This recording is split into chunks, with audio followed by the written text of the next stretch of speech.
جی السلام علیکم ناظرین، ایک بار پھر خیر مقدم کرتے لداخ فرنٹیئر میں آج ہمارے ساتھ ایک شخصیت موجود ہے، سوشل ایکٹیویسٹ، ایگریکلچرسٹ، گوبا علی کے نام سے یہ مشہور ہے۔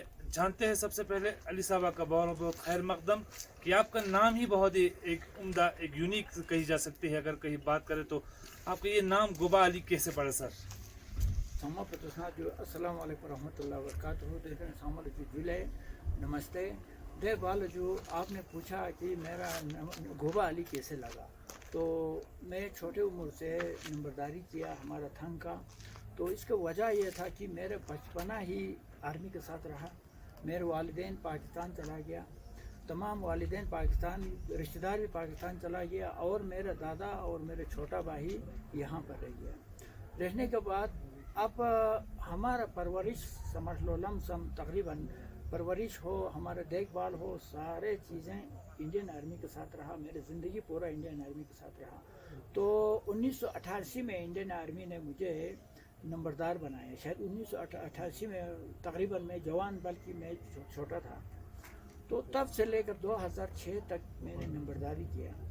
تو اس لیے گوبا ہمارا بستی زبان میں کہتے ہیں کہ گوبا نمبردار کو یا سرپنچ کو گوبا کہتے ہیں، اس لیے آج عام لوگ گوبا علی کے نام سے جانے جاتے ہیں، کیونکہ محمد علی تو ہزاروں ہوتا ہے، اس لیے میرا نام گوبا علی سے جانا جاتا ہے۔ جی علی صاحب، یہ تو ایک اس میں ایک کہانی آپ نے بیان کی۔ ایک اور بات ہمارے جو ناظرین ہیں، سامعین ہیں، آپ ان کو بتائیے کہ جب بھی کوئی بھی منتری اگر گورنر کی بات کرے یا ہماری کسی بھی منتری کی بات کرے، تور تک میں اگر وہ جاتے ہیں تو گوبا علی سے ضرور ملتے ہیں۔ سر وہاں پہ ایسا کیا ہے جس کے چلتے ہمارے جتنے بھی بڑے بڑے منتری ہیں، گورنر صاحب خود وہاں تشریف فرماتے، اس کی وجہ کیا ہے سر؟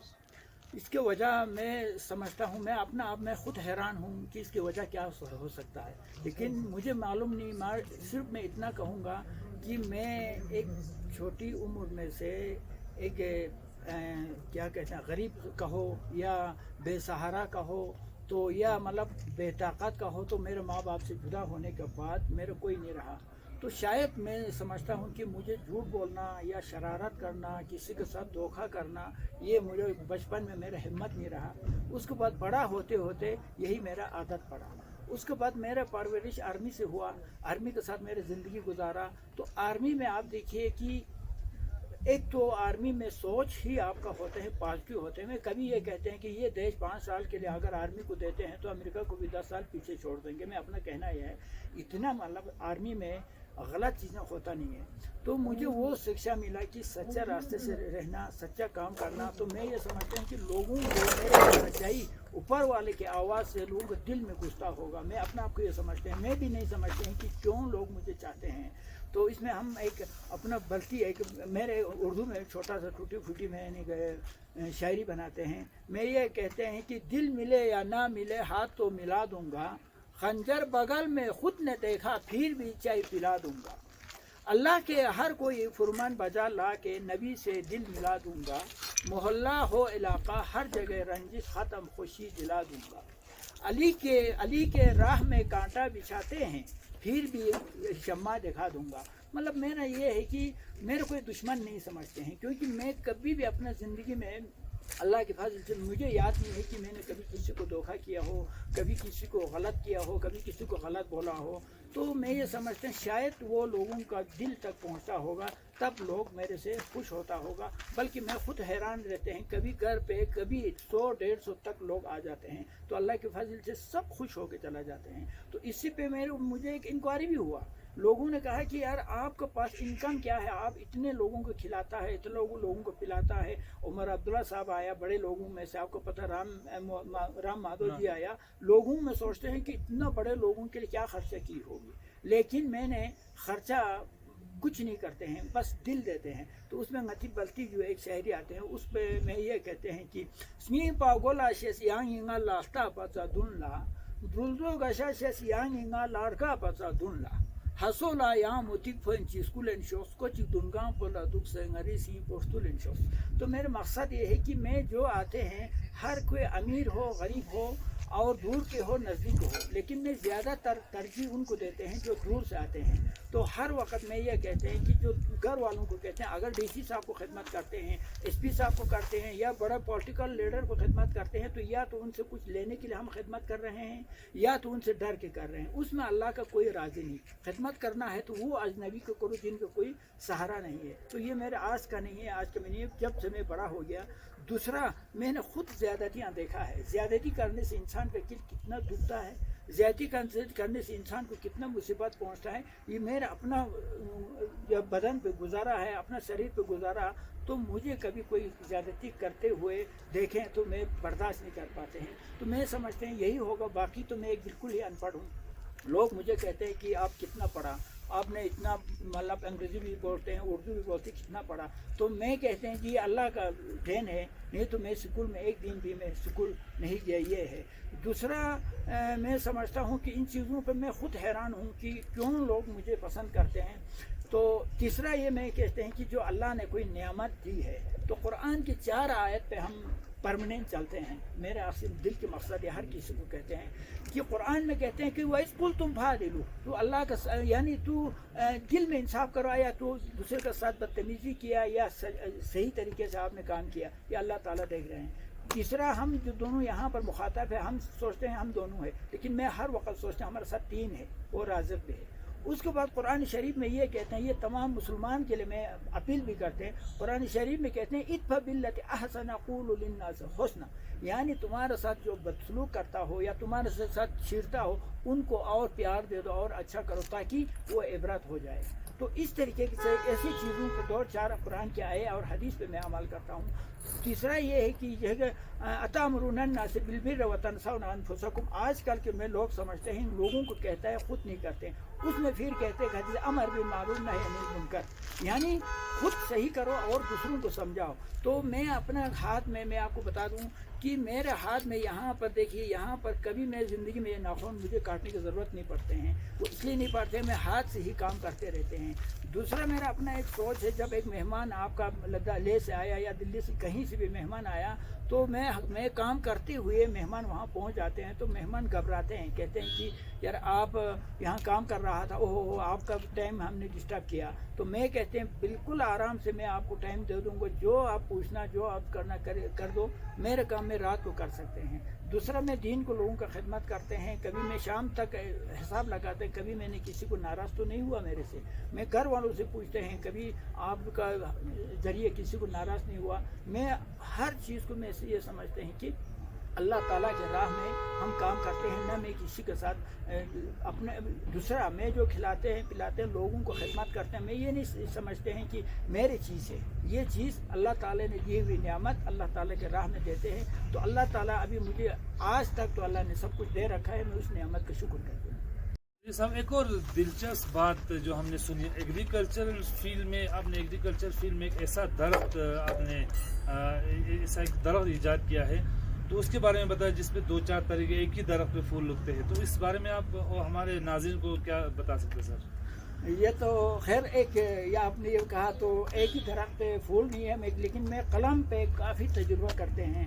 تو ایک بار میں ہمارے لے سے 4 کوئنٹل میں زمین مٹی لے کے گیا. وہ اس لیے لے کے گیا کہ لے کے زمین ایک حساب سے میرے حساب سے زرخیز نظر آتے ہیں، کیونکہ اس لیے زرخیز ہے کہ آپ کا مئی یا جون میں یہاں سبزی لگاتے ہیں یا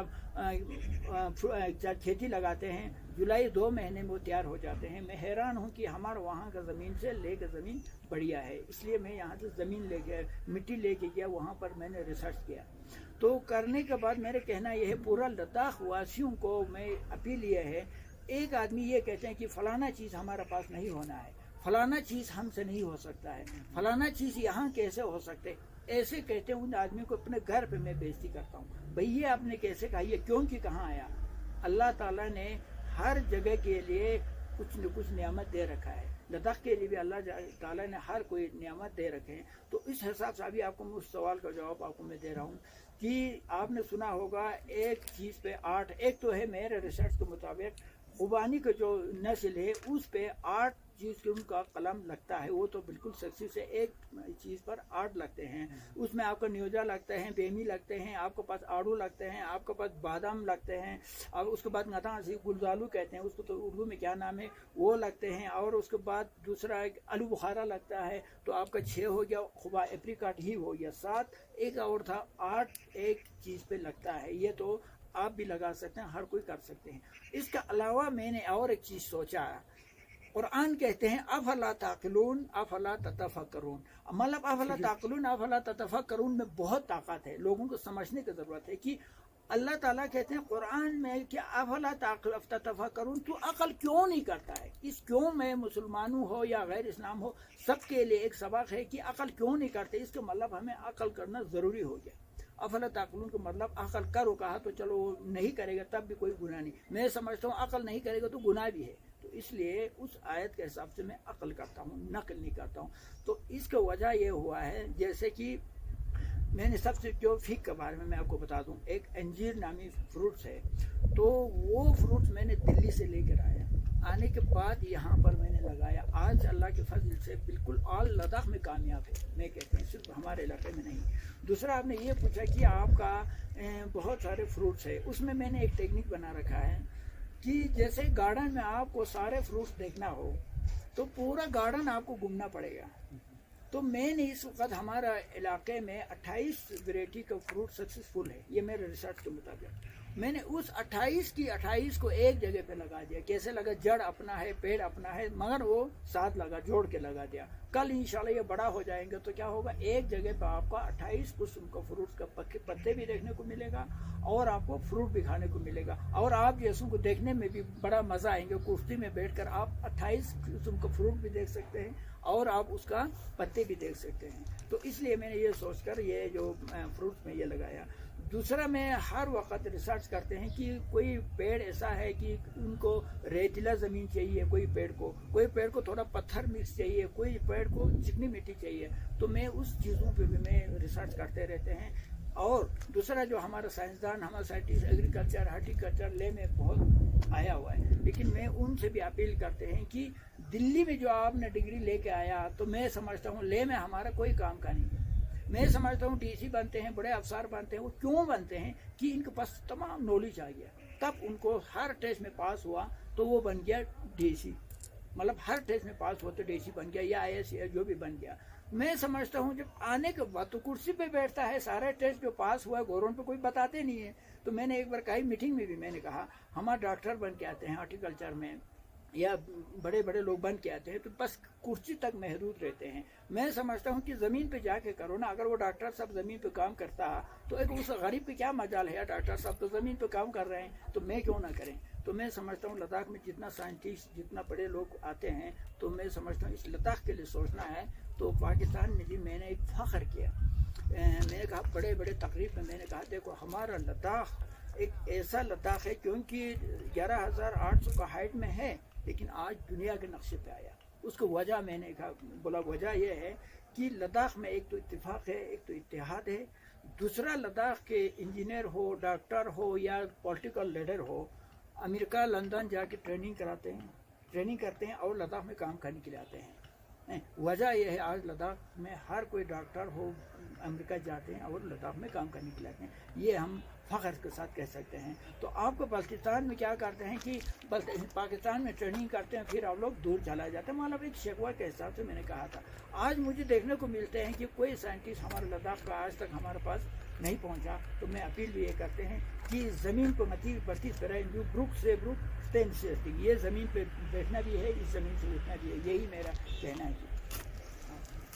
علی صاحب ایک آخری سوال, اب تھوڑا سمے لگ رہا ہے, آخری سوال ان جوانان کے علی صاحب جنہوں نے ابھی پڑھائی ابھی ہونی باقی ہے اور بہت سے بچے ایسے بھی ہیں جو ایگریکلچر فیلڈ میں پڑھائی کر رہے ہیں.